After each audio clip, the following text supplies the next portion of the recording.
Hi everyone, so today we are going to be doing a really easy banana bread recipe.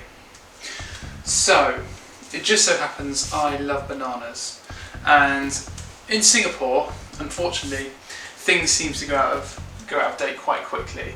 So I have two very well brown bananas here, which I'm going to be using for my banana bread. It's a really great way to use bananas as well. So what we're going to do is we'll use the minimum of equipment as per usual, and actually not use any scales as well. If you have scales, it's obviously easier, but you don't need them.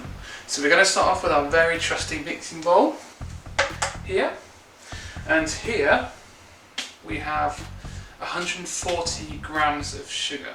Now I'm using brown sugar because I think it tastes slightly better with this, it adds a bit more richness to the banana bread.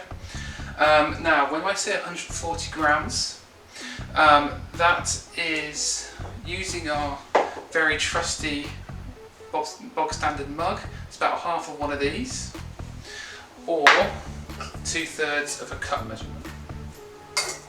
So I'm going to stick that in a mixing bowl. Like so.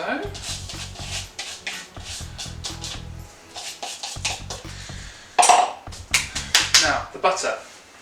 So, again, you don't need scales for this. You'll notice with packets of butter, they actually give you gram measurements if you look closely, so you can actually just chop it at where you need it, especially the first time you use it. So I've done that. Got my butter here. Now this is going to need softening. So I'm just going to stick it in the microwave for a little bit before I cream it. I cream the stuff together. So, next thing we're going to need to do is mash our bananas.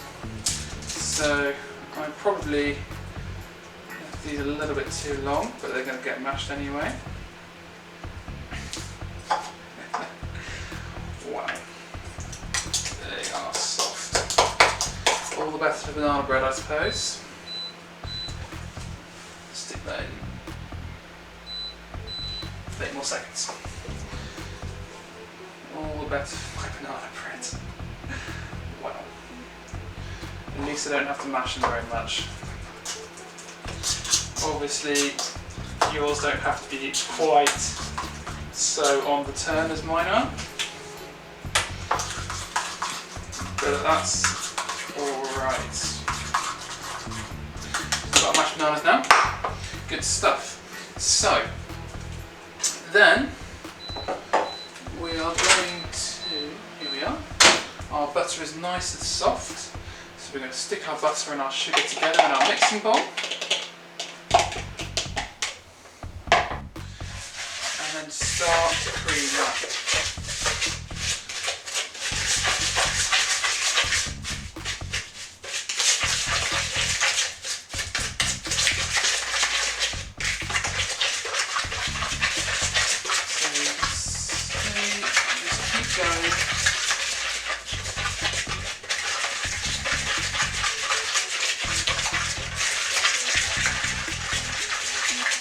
Make sure you put plenty of elbow grease into it until it's nice and pale and lovely and smooth as well. This may take a few minutes, so don't worry. Keep putting your arm into it. None of this weak stuff, big floppy can, none of this, none of that. Really put some effort into it to cream it together. Now, starting to look really nice and pale there. Yeah, good stuff. Now that's nice and creamed, we need to add our eggs. So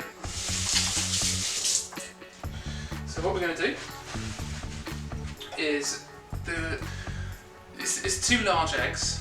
But I haven't got any large eggs, and so I just put 3 medium eggs are fine. Really, what's an egg between friends, to be honest? stick those in. I can't even find large eggs in Singapore. They're all just eggs. It's like, why have you got large, making a distinction between large and medium? Seems to be a European thing, which I was surprised by. Because I always thought you could get two different sizes. So here we are, we're mixing that in now.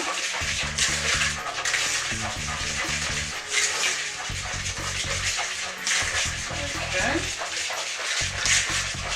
You see it's now gone quite runny because we've got our eggs in there. We haven't put any flour in yet either.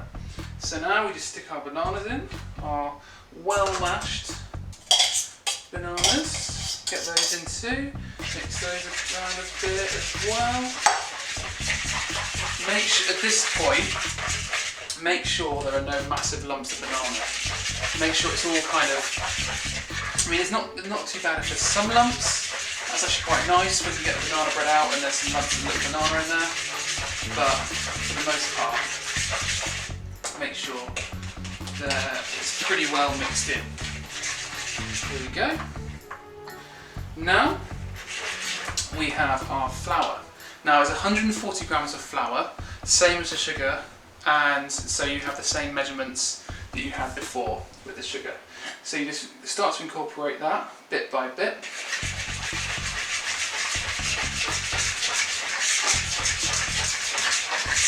Now you can use a whisk for this. You can also just use a fork. A whisk might be slightly easier, but there's not that much difference between that and a fork really, as long as you put some effort in when you mix it all together. Here we go. And you'll start to see now when you add the flour that it's starting to thicken up a lot more.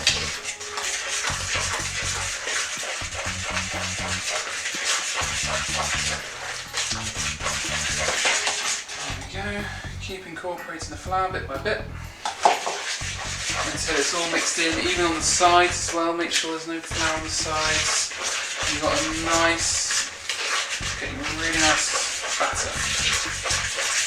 Now, so I don't know whether I mentioned, but it's self-raising flour you're using rather than plain.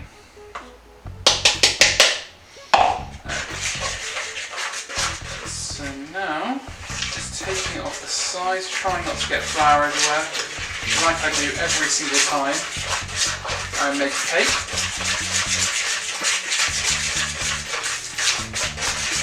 There we go, now we've got that. Now, it's nice to add a teaspoon of baking powder as well. So if you do that, just add a little teaspoon there. And finally, if you have any, and if you can get hold of some, a little bit of mixed spice does a great job of just making it taste a little bit nicer as well. Just adding a bit more depth of flavour to it. So don't worry if you don't have any mixed spice or baking powder. It's not the end of the world.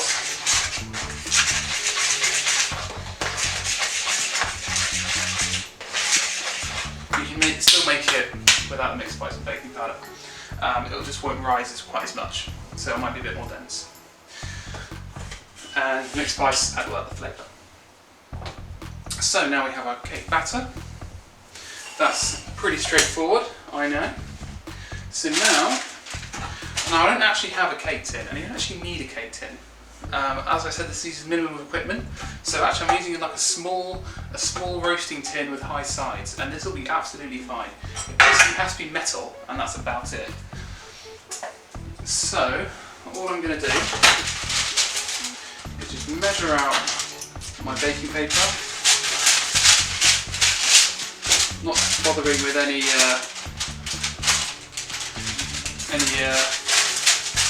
drawing or writing with pencils or anything like that. It's just so it doesn't stick to the bottom, basically. Pretty straightforward. And then, all we need to do is rub a bit of butter on a bit of kitchen roll, probably the stuff you have left anyway. Just rub that around your roasting tin.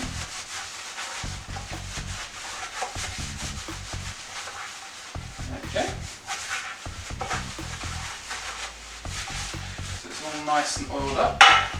So it sticks to the bottom. There you go. Got baking powder in there like that. And all you need to do at this point is stick it in. Now, if you're using a normal oven, you want to preheat it to 180. I am not, so I haven't done that. So I'm just going to stick my cake batter in.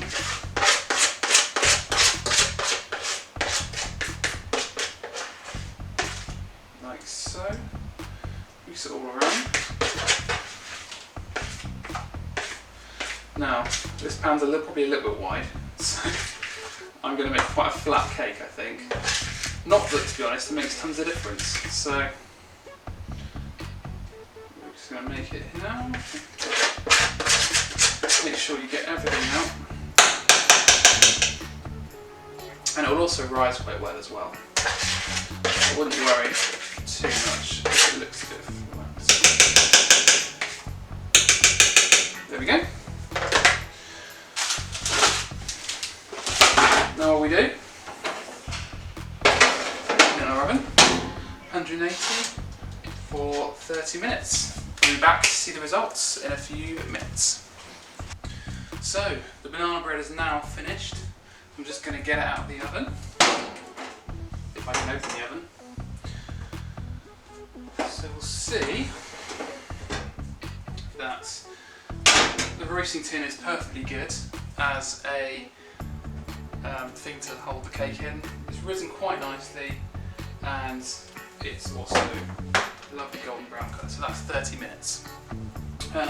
So what we're going to do is I haven't got a wire rack, so I'm not going to use one. Just the plate's fine, like that, and then you just flip it over.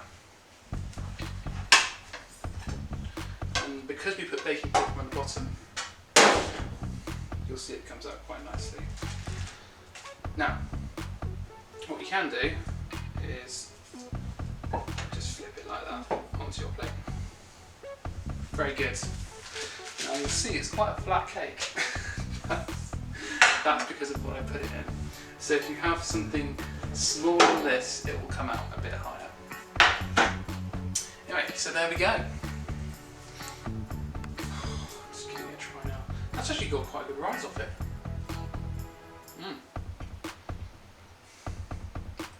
Oh, it's hot. It's hot.